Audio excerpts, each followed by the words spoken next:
If you're watching this on YouTube right now, I unfortunately have to let you know that the last 21 minutes of the video version of this interview was cut off due to storage issues. But my audio was able to capture everything, so if you want to listen to the entire video, go to my Apple Podcasts or my Spotify account, and you can listen to the whole thing. But again, reminder, the last 21 minutes of the video version of this interview was cut off.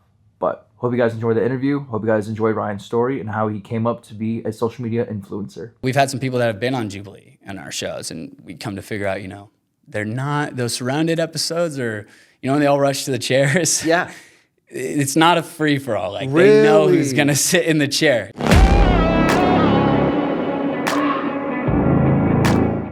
Before we get started, Ryan, I just want to say, when I was setting all this up before you showed up, I can see you walking in. You opened the door, you introduced yourself, had a big smile on your face. You're like, what up, dude? Like, I'm excited for this. And I'm like, dude, this is going to be a great episode. Just because, I could tell you're an extrovert, and I'm an extrovert as well. So I think our personalities have been matching since you've been here. And I'm just excited to go on and learn more about you and learn more about social media and Counterpoint. So thanks again for hopping on. Hey, that's dope. You say that, but I saw the same exact thing looking back at me. It was like I was in a mirror. You had the big smile, the good handshake. But you have the nice mustache, though. Okay, well, we could go on and on, right? No, but the truth is, we pulled together some serious things to get this set up just in the last 15 minutes, and now we're here. So, before even speaking on the podcast, it's a great experience. No, so far, yeah, we just been on a roll. We have a float state so far, so hopefully that doesn't end anytime soon during the podcast. So, ladies and gentlemen, with that being said, welcome to another episode of the 402 on Out podcast. I'm your host, Connor Wiesman, and with me today, I have social media star and YouTube show host, Ryan Price. Ryan, as I just said, you tackle social media, so that includes TikTok, Snapchat, YouTube. I'm going to let you share more about that and how that all went down. But first, can you share a little bit about yourself? Yeah. Most of you probably don't know me, so my name is Ryan Price. I'm from Council Bluffs, Iowa, and all I really want to do in this life is make cool things and, at least try to reach some people with my creativity through video, whether that's a show, a short video, it could even be informational, like a pamphlet. It doesn't matter. The point, I think I was put here to make stuff that people can enjoy or learn from or get a new perspective from. And that's what I've been working on for the last, 4. It would be cooler if I could say 2 years, but no, I've been doing it for 5. And this is where I'm at, so. That's awesome to hear. So you're from Council Bluffs. So do you go to, do you know a lot about the Nebraska scene, the Omaha scene or the Omaha suburbs? Yeah, if you ask me to pull out a map, I know where everything is. Of course, if anybody from Council Bluffs is listening, then they know darn well that as much pride as we have in being in Iowa, if you want to do anything cool, you go over to Omaha, or you go to Lincoln. If you, when we were younger, we would always just be when our first friend got a car, it was which was me, but we'll hop in there and we'll drive over to Omaha and do something. And honestly, we had nothing to do. So a lot of the time we just went exploring, and that's kind of how I got started on making videos. I'm not too familiar with Council Bluffs. So did you go to Lewis Central then? Yeah, I went to Lewis Central High School, yep. Got it. That's where Thomas Fedoni and there's another, Max Duggan went for football, so. Yeah, Max and I were in high school at the same time. Really? Yeah, he's just a year younger. So there's 2 legends in the same graduation class. No, not 2. He's great. I wouldn't say I'm a legend. I would just say I think he knew what he was going to go do. At that time, I had no idea what I was going to do, Yeah, so let's talk about that. So you graduate high school. How does social media become a full-time job for you? Dude, I graduated high school and social media is not even in my head at all. By that time, I had maybe made a few Vines, when Vine was going, but I don't know what it was about me, but I just attracted hate so much. And I'm not I'm so sad, because to be honest, I was so cocky and so it literally just I would say to myself, yeah, of course they would say that. I was just a bad, I wouldn't say I'm a bad person back then, but I think my defense mechanism was just yeah, of course you'd say that, but I'm still going to go do this while you're going to watch, So I kind of retired a little bit. What had happened was I posted a video on Vine, And I didn't realize, that at the time I hit something where it got posted to Twitter, and my sister was in high school. At the time, she's 6 years older than me. I'm in sixth grade. And basically just the video got out and about. And the next day, it was literally a video just talking about like, don't bully people. You don't know what they're going through. And I come to school the next day and everyone's quoting stuff from the video. And I'm just like, all right, I'm just going to wrap this up. So I retire making videos until I get to sophomore year of college. I see that TikTok's going off and we're in my friend's basement and he's just like, dude, you could just probably make some of these videos, man. Like you could make some videos and you could probably do well. And I kept thinking like, nah. And I sat on it for a while. And then eventually I was just like seeing so many people blow up. And I was like, whatever's happening, I've missed the train or it's going to be leaving soon. I need to hop on. So I just started like making these, I don't know, like what I did at the time was I would go around and explore places. Like the coolest thing to me at that time was finding a new parking garage that I could get on top of. And then COVID hit, right? So I would say I got the COVID stimulus. Like a lot of creators came out of COVID time, and I was definitely one of them. I just started finding these locations. I noticed everybody was posting like good photos of them for some reason during COVID. I think just they had way more time, way more active on social media. So I was like, okay, bet everything publicly is closed, but like these parking garages are still open, or at least you can get in and walk up to the top of them. So why don't I just like find cool places you can go in Omaha and then basically market them as cool places to get photos. And from there, when nothing is publicly open where you can go hang out, it took off. I mean, that was where I got a lot of my, beginning following base at. So I did that. And do you want me to keep going, like with how I got to right here? I'm intrigued. The long and the short is that I built up about 100,000 followers, sat on it for like a year when I went to University of Iowa and didn't really think anything of it. But I had this thought like, yeah, that's what I'm going to do. But I'm also at the time a major procrastinator. So I'm like, yeah, I'm going to do it. And then eventually it comes down to like the last semester I'm supposed to be at school. And I'm like, oh, I haven't done this yet. So on the break, I literally switch all my classes to like acting and entrepreneurship classes. And I just start like occasionally going to them, but I'm really going out and hitting the streets and doing street interviews every single day. And I spent all my time, energy. I was not fun to be around at that time. Like I really didn't have time for anything besides making the videos because I had to pull off somehow how I would make it making videos in a 6-month period. So, I mean, that's what I did. I got busy and then we started cranking out videos. I came back to Council Bluffs and I had a buddy named Dylan. Dude, this guy, a godsend, man. He's like one of my best friends. He basically would go to work all day building retaining walls and then he would get off at like 4, shower and come film my TikTok video with me. And I'd be like, he'd be driving home and I'd be editing the video in the car, posting it. So I did that about 1,000 times. And then now we're here with, sitting on about 1 million followers across my platforms, like 750 million views. And now I do like this show and yeah, so. So to refresh back to what you just said, so back to COVID, you started doing the garage, like what parking garages I can get on top of. Yeah, like murals, stuff like that. Okay, and then it went to the street interviews, you said? Yes. And then would you say your growth picked up with the street interviews? 100%. You could take any idea and make it into a street interview,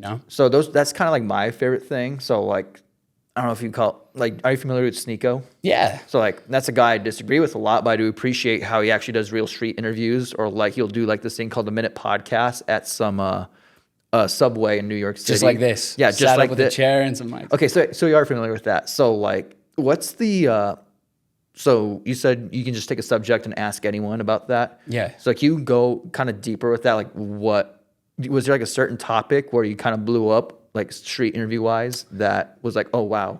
Yeah. I mean, in the beginning I was like just trying to be smart. My goal was like, okay, I'm going to try and take over Iowa City in a way like where if I'm out and about, people will know that I'm the guy that does this. Like I do the interviews. Like Iowa City basically has a nightlife 7 days a week, right? So the first thing I thought of was like, why don't I just like come up with these brain teasers? It's stupid, but I came up with these brain teasers and I would ask drunk people them, right? And it was fun and games, but then eventually I got to the point where I was like, dude, what if I did this and I was like drunk or something like that, and this guy came up and basically just, kind of playfully, but honestly had a laugh at me at my expense, right? But he got a lot of views. And so I thought, like, damn, that's probably not what I want to be doing. That doesn't really align with doing something positive, So I just started coming up with any and every way that I could. I would do games like, it'd be like $5 prize, but I had like $8 in my bank account. So like I would go take the $5 out, use it as the prize money for the day. And then I would put $3 in my like gas tank. And then if I had like any extra change, I would get like, Five Below. Yeah. Dude, I would get all my props from Five Below. I would literally, like, if I'm being more realistic, the breakdown is like, I would have $12 in my bank account. I would think, okay, I need to make this video. It's going to be a challenge video, but I need some props. Okay, look at my account. I have $12. Okay, I go to the ATM, take all $12 out. I'm going to put my car's on E because I'm broke. I have $12. I put like $3 in my tank. I spent like $5 on the prize or whatever the video is going to be used in the video, and then I use $5 for the prize. And I just go up to people, for $5, can you do this or whatever. The biggest thing I had in that city was probably the this or that's. Like, would you rather, just like small ones where it's like, would you rather find the love of your life or win the lottery? And I would just go up straight up, super on the fast pace on the move. Like, hey, would you like win the lottery or find the love of your life? As soon as they answered, I'm moving to the next person. And of course, like people that comment, they love to judge people for like what they say. So yeah, that was the biggest thing I had there, I'd say. Did you see yourself being on social media 10 years ago? Yeah. At least I saw myself doing something in entertainment. I didn't know what it would be, but yeah, I did see that.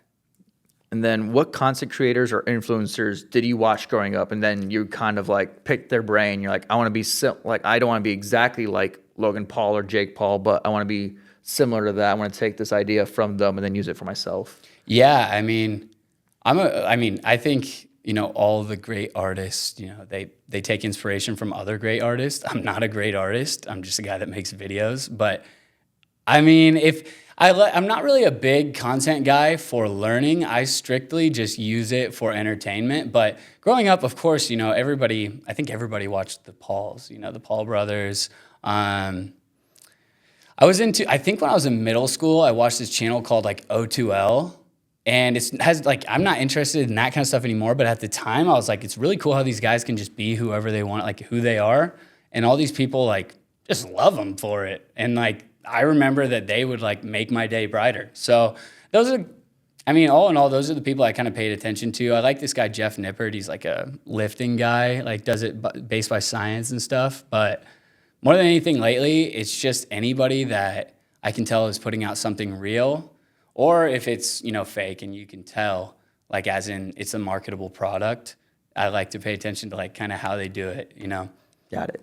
So now I want to jump into Counterpoint Studios. So for those who don't know, Counterpoint is a debate platform where with Counterpoint, people usually from the Omaha area come together and they debate topics, which is very similar to Jubilee. So can you describe more of what separates Counterpoint Studios and Jubilee? And I guess more into what Counterpoint Studios actually is in your eyes as you're the founder? Yeah, I guess I'll start to unpack it. I'll just start with like what Counterpoint is. Counterpoint is a roundtable, open discussion / debate show. And what we do is we take people from different sides of like agreements. We've done Christians versus Satanists. We've done, men versus feminists. We've done all the things you can think of, even politically, conservatives versus liberals. And what we do is we have like a prompt and we just have them agree or disagree with it and debate it. I would say it's very similar to Jubilee for a reason though, right? Because if something works, don't fix it, right? So all we wanted to do was we looked at my buddy Carter and I. He's like we're 50-50 on this thing. So he handles all the editing. I do the he does the production and I do like the hosting and casting. What makes us different is one simple thing, if you look at any of the shows out there that are the big ones like Jubilee or Dr. Daff, they're all filmed in the same location, Los Angeles, right? And a lot of times in those areas, I mean, don't get me wrong, there's nothing wrong with wanting to be seen, but a lot of the people on those shows are people that are desperate to be seen and say what they want to say. But when you take it back to the Midwest, that is not in the culture here. So very much, like a lot of the time, many people don't get to hear the perspective of somebody in the Midwest, and they almost don't even care what we have to say. So we figured, why not do the same thing that we know works and put it in the Midwest? Because there's no Midwest wing of that franchise, right? So we're like, okay, yeah, we'll step up and fill it. And it literally all spawned from a moment, just my buddy Carter, we went to high school together. We never talked until we started doing Counterpoint. Like, we didn't even follow each other on Instagram. He hits me up, he's like, I have this idea. I think you'd be perfect for it. We need to do some type of show. We almost did a dating show. Thank God we didn't do that. It just wasn't in our moral compass to do what it would have ended up being. But we came together and we spent we're a year in. But I mean, the end of the day is all we want to do is give a voice to people that the everyday person. But we also want to have some people that know 100% are experts on it. We've flown people in from Florida. We had a girl drive in from LSU. She drove 15 hours straight to the show. It was at 10 in the morning, hopped on, and then left. So it's for all the people that couldn't or got passed up or haven't been seen by these big shows that are, I hate to let the cat out of the bag, but I've talked to some people. We've had some people that have been on Jubilee in our shows, and we come to figure out, they're not, those surrounded episodes or, when they all rush to the chairs. Yeah. It's not a free-for-all. They Really? know who's going to sit in the chair. Yeah. So, that's all I'm going to say on that, because a big part of our success is their videos going viral. Mm-hmm. And because there's so few channels that do it, there's only so many videos that they can suggest after a Jubilee million view video, And if we have a similar topic that they did, they'll just put ours in there. And then, we'll get views off of it. So, yeah. So behind the scenes, as you said, your buddy Carter contacted you. He's like, hey, I have this idea. Originally it was a dating show, then it changed to this debate show. Yeah. From the time, what was the timeline of, all right, I have this idea to the first episode was published? Well, because how long did that take to actually set up and cast? About 6 months. From the first moment, we didn't even live in the same place. He lived in Des Moines, and he was doing a relatively big YouTube channel. He was shooting for this guy that does bow hunting or whatever. But Carter is just somebody that wants to grind and build something, and he just couldn't keep working for that guy. He did, the video for Iowa football for all the years he was at, University of Iowa. So I think it started just being on we actually met 10 feet away or 10, 15 feet from where we are right now, Sozo Coffee House. Yeah. And we talked about it, and I'd say it took about 6 months. Eventually one day it was let's make all the channels. Okay, let's at least get the names, taken and everything like that. And then it probably took, to find the first place we could shoot, it took 2 months. And then it probably took another month to actually get the people, because we had no experience and it was just him and I. And by the time we got everything bought, actually set up the lights, had the first cast for the first episode, it took on the short end 6 months. 6 months. And we're I'm so used to in this game, I have the idea now, let's go shoot it right now. We couldn't do that with this one. So it was a lot of lessons to be learned. So far, has the hardest part, was it starting the first episode? No, honestly, when you first start something, you have this we have nothing to lose. So I don't really care how many hours I spend on this. I don't really care if, I just know it's going to work, and I don't really care. So at that time it felt more free and everything. But now the higher you rise, you have to meet expectations. You don't want to take any steps backwards. So it was okay if your first episode wasn't good, because you had no episodes. You're just starting, right? But once you put out some, 500,000 plus view videos, it's okay, what's the next one going to be? Oh, this is a letdown. Oh, we need we need to make sure that we have a better episode. And in this game, casting is the absolute hardest part of it. Like Carter, he knows exactly how to edit these episodes. I know exactly how to moderate them.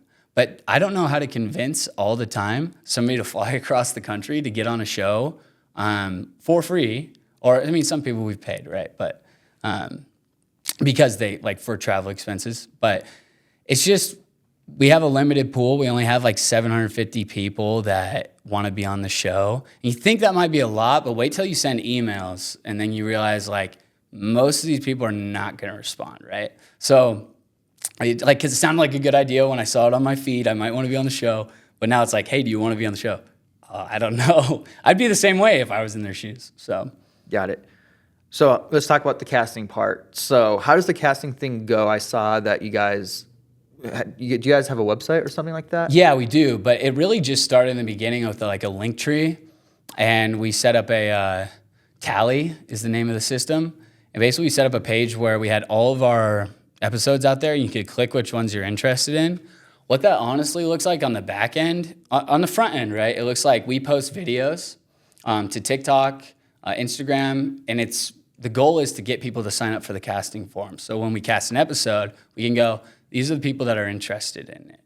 Dude, it's literally me or Carter or my buddy Dylan from earlier. Yeah, I got him involved in this too. And we're looking through the casting sheet like, okay, who's this person? All right, let's look at their social media. Okay, let's look at what they do.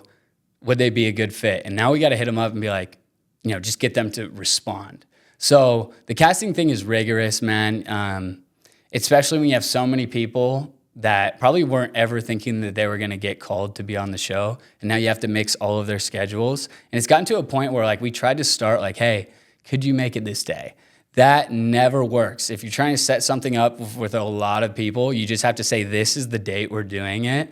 And if you can make it, we'd love to have you. But if you can't, we're still going to do it. And that's the only way you get that actual thing shot, in my perspective and experience.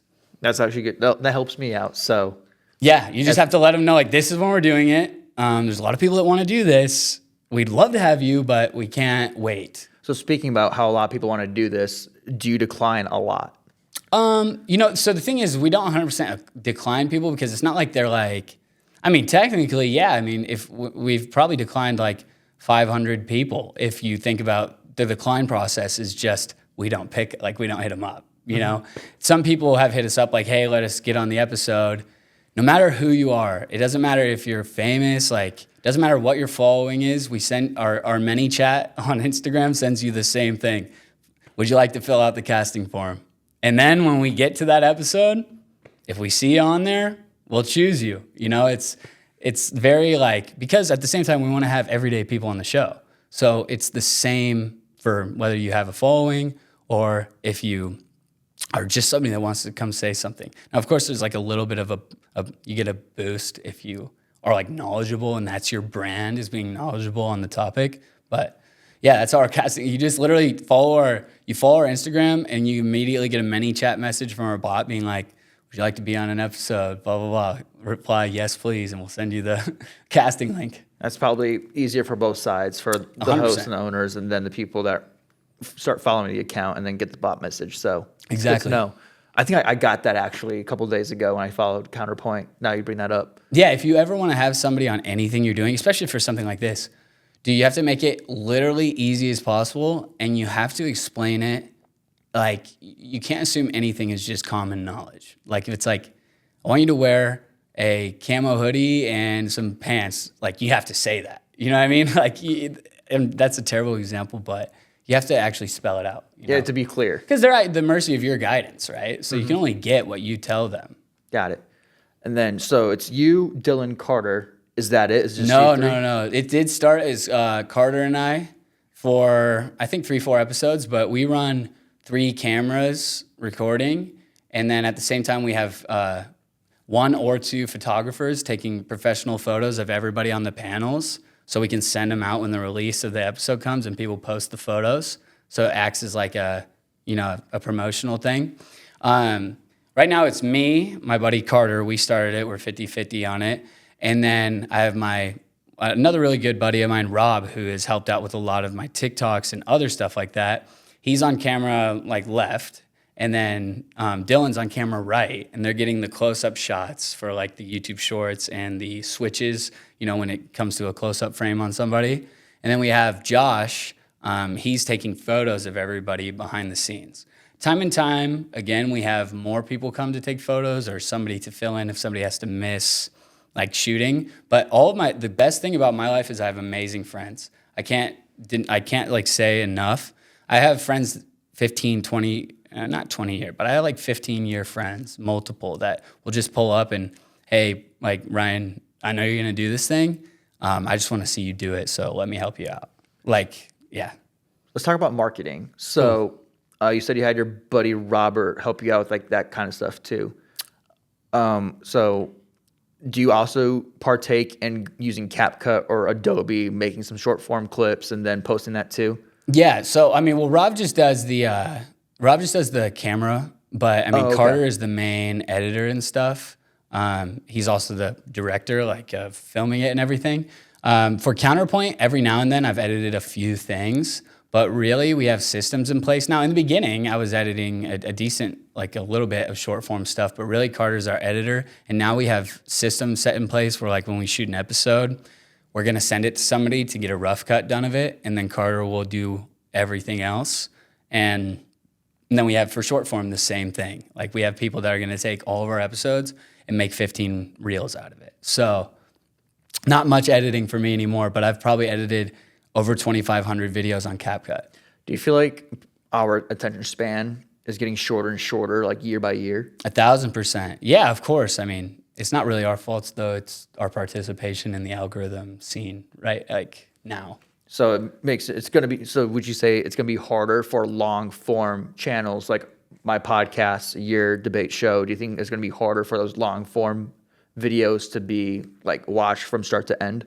I would think so, but our watch time, like our average watch time for our videos is like exceptionally well. For like we didn't expect it to be this good, but here's the interesting thing, and I'm glad you kind of brought that up because, like, I just want to say this probably now to anybody, right? Is if you're thinking about starting to do content or starting to try and build something, you have to start right now, because I can tell you with 100% confidence, and I believe in myself, like, if honestly somebody came in this room and was like, you need to run a marathon right now, I have no training, I would just say, yeah, man, I'll do it. I believe in myself to do anything, but the truth is, if I started today and did what I did for the past 5 years, dude, I would not have near as much to show for it in terms of maybe the views could be similar, but definitely not the money made and not 100% not the following.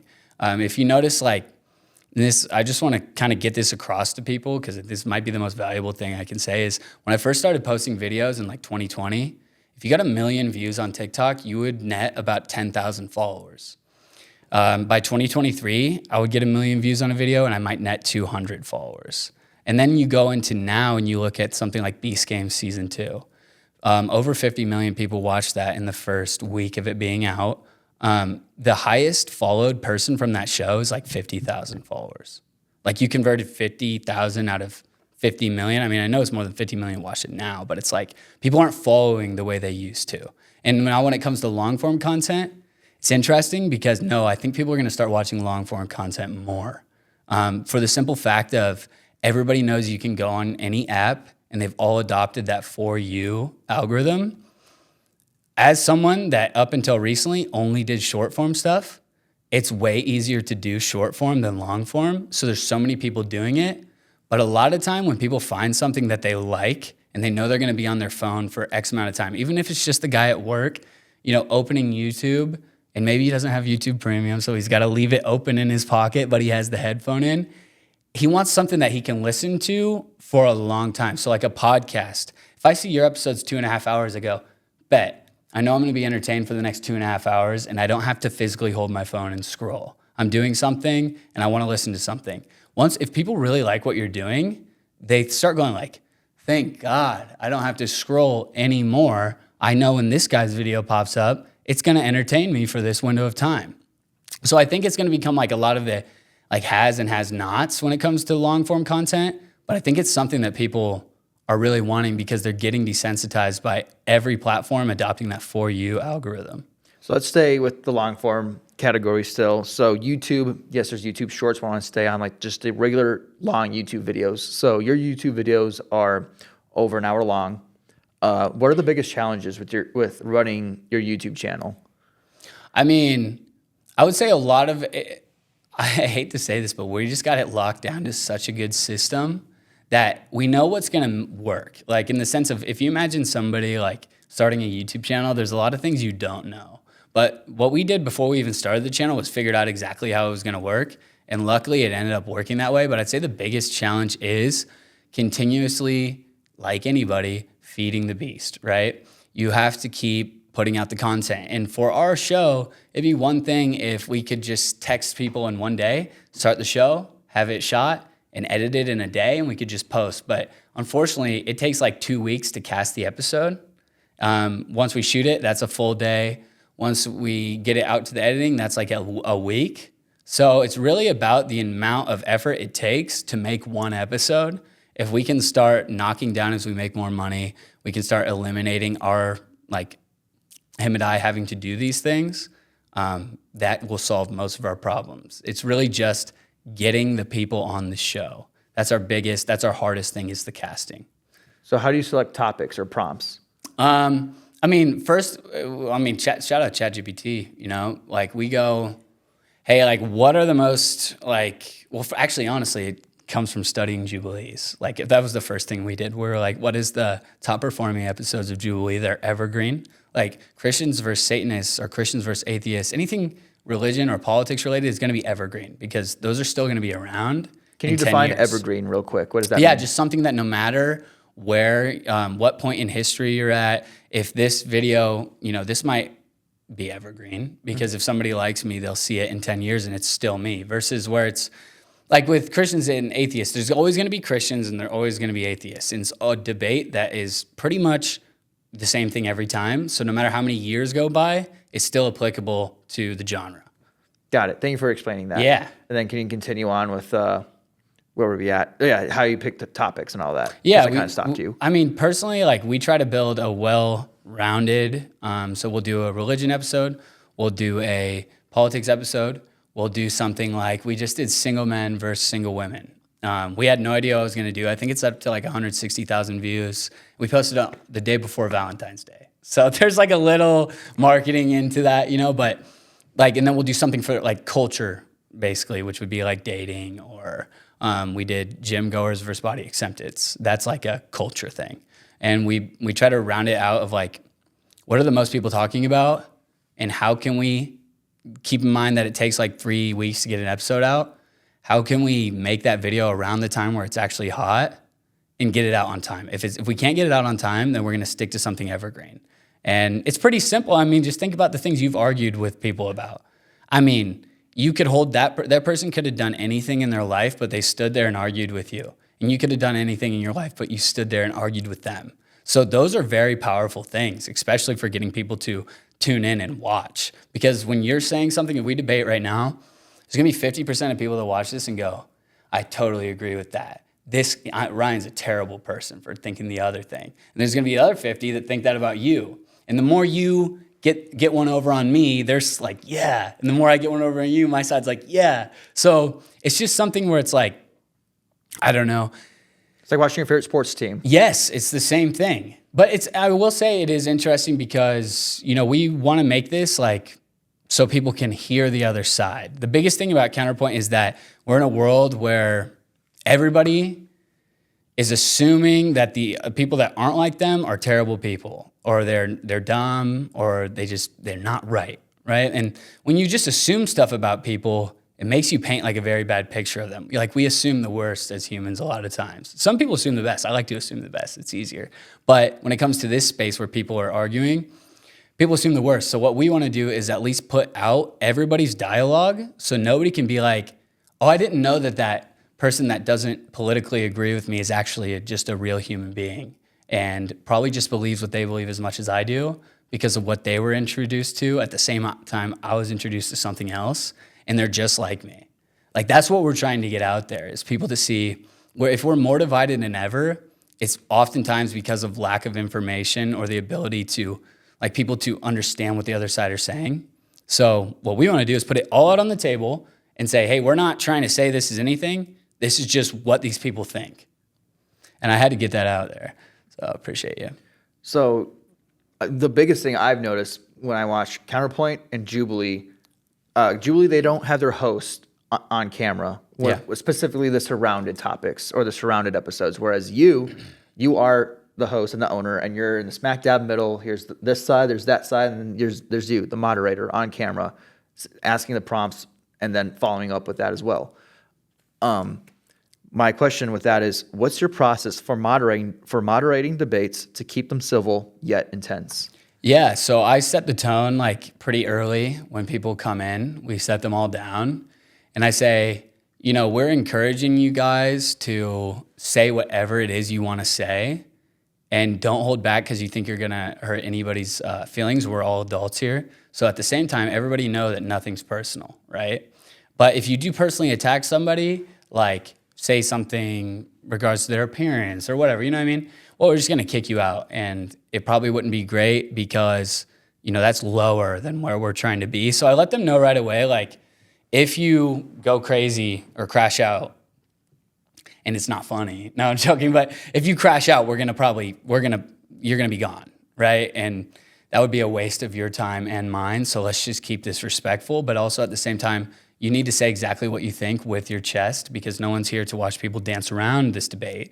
They're here to see people dive into it, and we're doing them a disservice if we don't. From there, when the episode's rolling, the only thing I personally really look out for is if somebody's saying the same thing 3 different ways. So many times I've sat there and somebody has said something amazing, but they use these transitional words like or as well, and I go, oh my God, they had a great, powerful thing, but now they're gonna drag it out and everyone's gonna forget about it. And so what I try to do is step in when people are just going on and getting off topic. I'm like, okay, let's bring it back. Because if you bring 6 people into a room, they're not professional debaters, they're gonna go off topic every single time. So you have to be like, no, let's get back to the subject matter. Got it. So has there been any heated moments that you had to handle on camera or off camera? Yeah, I mean, I think our most heated was probably our 3rd episode we ever shot, and it was pro-life versus pro-choice. Pro-life versus pro-choice. And I mean, on that episode, people were mocking each other. This was also a very sensitive episode where people shared sensitive information about themselves. And people were just kind of laughing, mocking, we zoomed in on the faces on that episode because the facial expressions on one side in regards to what the other were saying were honestly more maybe entertaining than the episode.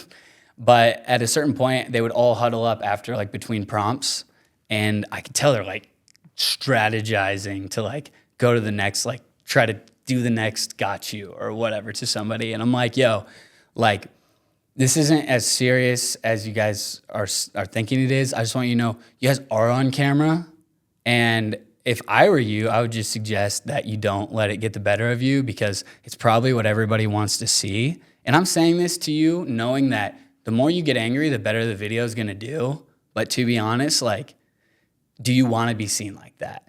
And it didn't work. I mean, they just got even more mad at during the thing. So I try to look out for people. I mean, people always want to do shout outs when we do the intro. Mm-hmm. And it's just because they probably don't do a lot of videos, but I told them hey, when you come to watch a video like this, if you watch somebody and they go yo, I'm so-and-so, and they self-promote the crap out of themselves for 15 seconds when it's supposed to be their intro, are you going to honestly like that person or go follow that person? Probably not. Nope. So I'm it's so weird because it's counterintuitive, Yeah, I agree with you 100%. Were you ever intrigued to include your own opinions on a debate show or on a debate as a host? I mean, well, first off, absolutely not. But at the same time, oh yeah, because I can't do it though, right? Because then the whole show, this is how it works. If you're watching the show, as a moderator, my face is on the screen, I'm there with them. It's like tuning into a show where it's supposed to be a fair debate, but the ref keeps giving this one guy some easy offs, or he keeps going against one team, right? If the NFL has a game and people think the game's rigged, they don't want to watch, right? So same thing with the show is like, if I'm supporting a certain ideology or a certain line of thinking every episode, they're like, well, this is not a, neutral show. This isn't what they're marketing. So the moment I open my mouth and share my opinion, that whole thing, the whole business plan goes out the window because it's supposed to be a neutral, open space. If I start saying, yeah, I agree with this or disagree, like people even ask me on set, what do you really think? And I'm like, wish I could be a human with you right now, but I'm really just this moderator guy. So until we finish talking about things, I can't really say any of that. What's one debate that's personally changed your worldview and why? I mean, I'll say the Christians versus Satanists one. There's two, but that one kind of changed my perspective. I don't know. It was specifically about the Satanists. They just seemed like when you think of a Satanist, you think of like crazy, honestly, just to avoid diving into something I don't even want to talk about, I'm going to sidestep that episode. That's for obvious reasons, right? Mm-hmm. I didn't know anything about Satanism, so when I heard about it, it didn't change my perspective by any means, but it was very eye-opening. The one that was pretty eye-opening to me was the last one we shot, single men versus single women. I came down to realizing like we've all tried to date, we all like people, but I started to realize that basically a lot of men and women have the same exact problem. They just call it different things, and they say it's different things, but they don't realize like they're literally going through the same exact thing, just on different paths. So it made me have like a lot more respect, knowing that these things are going through everyone's mind. And if you're somebody that doesn't feel like you're being seen in the dating market, like that's the point, is it was single men and single women. That can take like kind of a big toll on the rest of your life, depending on who you are. So everybody that was there that day, I was just kind of like, I felt something special for him. I'm like, I hope you go get whatever it is you're looking for. But yeah. From the first episode that was published in June of 2025, this is being recorded right now in March of 2026. So what do you see once the 365 days appears? Where do you see Counterpoint being at? Yeah, I mean, I see Counterpoint with at least 100,000 subscribers, at least, because we've kind of agreed that like this is our year to turn and burn this thing. Like we're not gonna sit around and try to do average numbers or anything like that. Like this year, we're investing all of our profits, and we're automating as many things as we can to get out as many episodes as we can. So I see us, at 100,000 subs easily. I see us with multiple videos pushing over 1 million. I think our average view per video in a year is going to be around 200 to 500,000. And that's not even an exaggeration. It's just the path that we're preparing to go on for the next year. And yeah, I mean, honestly, that's what I'd say. If everything goes mid, that's where we'll be. It could end up being a lot better. I've seen another channel that does an all women version of this. We watched them in the last 6 months go from 50,000 to 200,000 subscribers. So like this game is as long as you can get the episodes out, which is what we're preparing to be able to mass, like go put out as many episodes as we possibly can over the next year. That's the only metric. Every time we post a video, we gain subscribers and we make money. So we have to just keep making more. And in the last 6 months, we made double-digit thousands, and we've put out like double-digit amount of episodes. So we're just going to keep going. I mean, I would say I don't know any YouTube channel with 18,000 subscribers that's made the amount that we have just off the views. And that's not like a flex or a brag. It's just like we have a good system. So shout out to Carter. Evergreen system. Yeah, shout out Carter because he's the one that set up our system. So I just had a question in my head, but what was it? If it comes back to me, I'll ask it. But cool.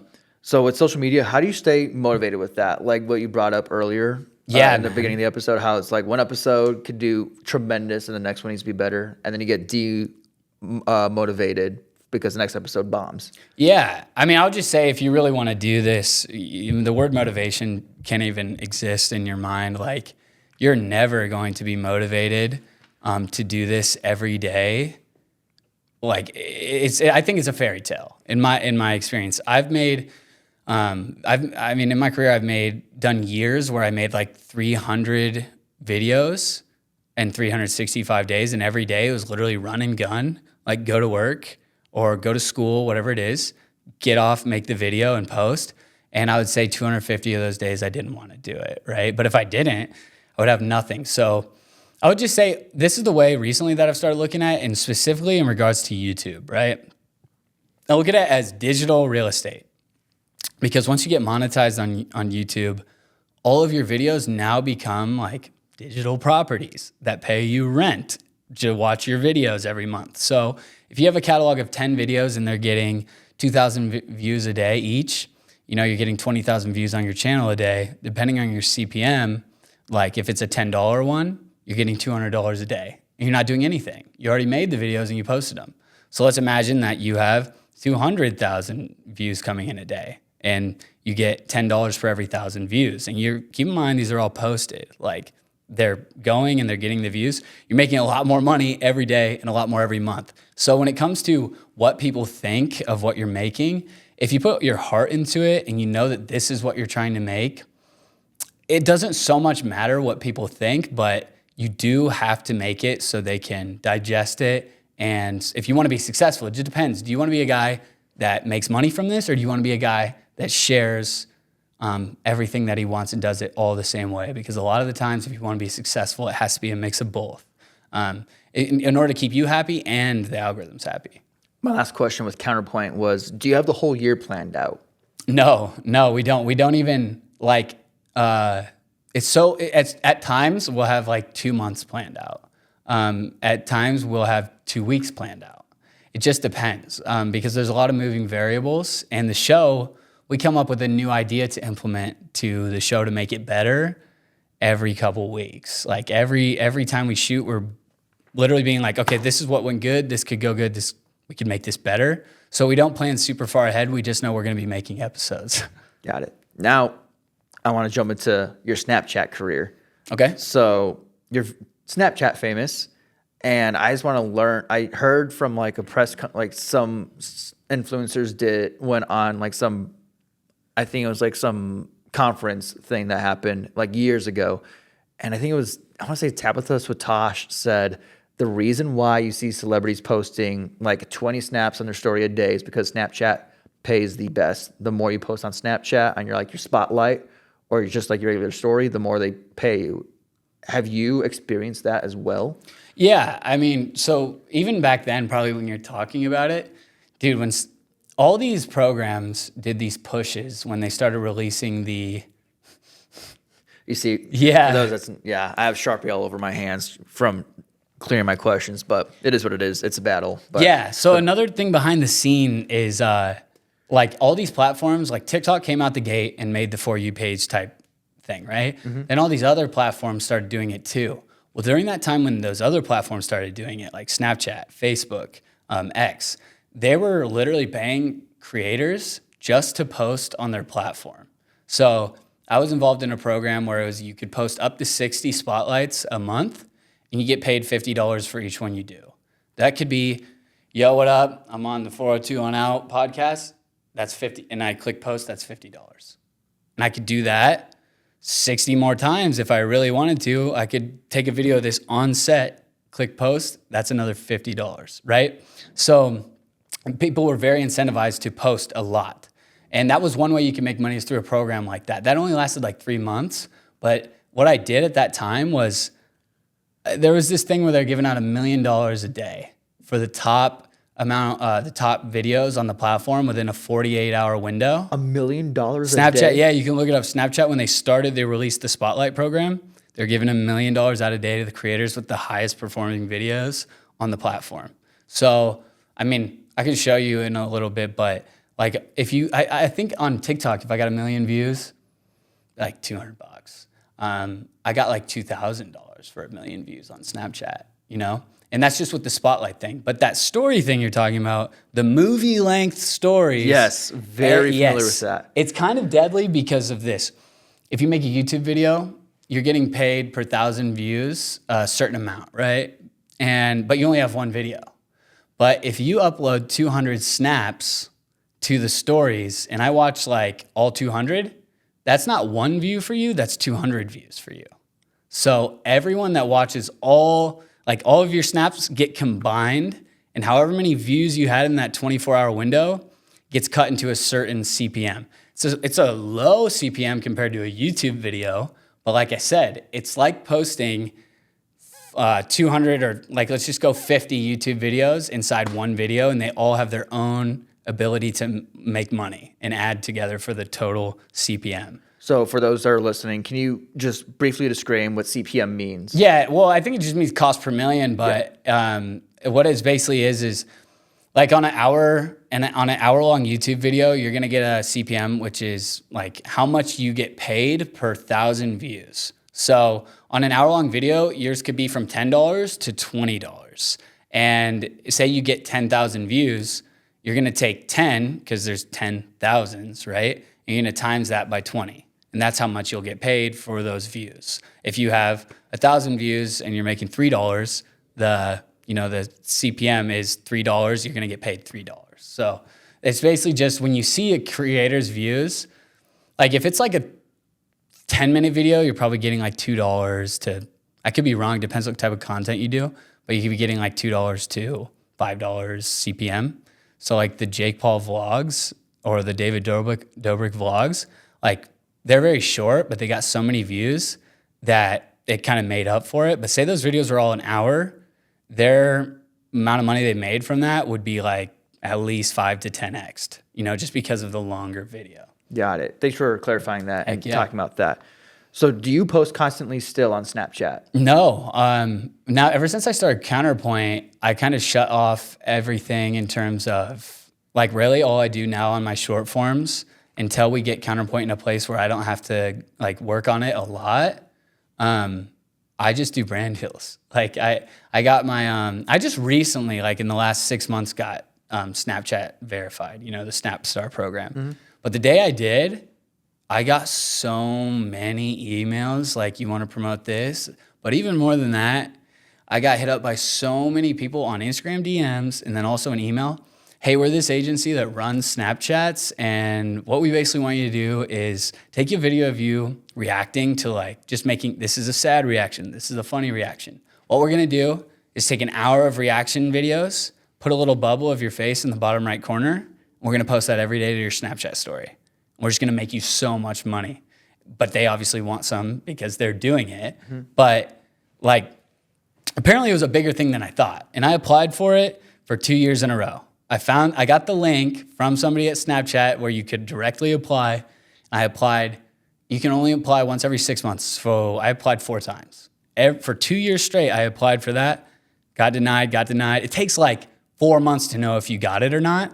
One day, I just got on my Snapchat and I had a yellow star next to my name, and I was like, yo, actually? Like, I actually did it. I took away the fake white star that I put next to my name.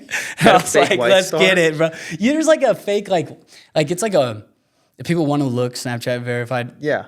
They don't actually, looking back in retrospect, like, but I just saw somebody do it and it looked cool. Mm-hmm. It's like that yellow star with the black, or the yellow circle with the black star in it. That's a Snapchat verified star. Mm-hmm. It's a white circle with a black star in the center of it.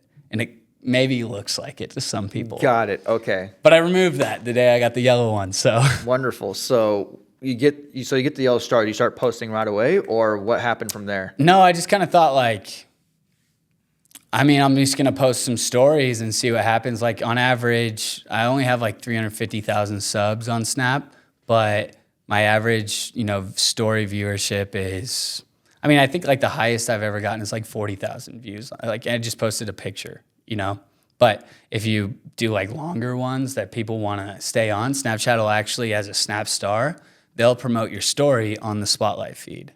So that's how I've seen people all the time on the Discover page, they have like 1,000 subs, and they just randomly got selected to be on the Discover page, and now they have like 82,000 views on their Snap story, and they're like, what's happening? Like, they're posting a screenshot of it of like, what's happening?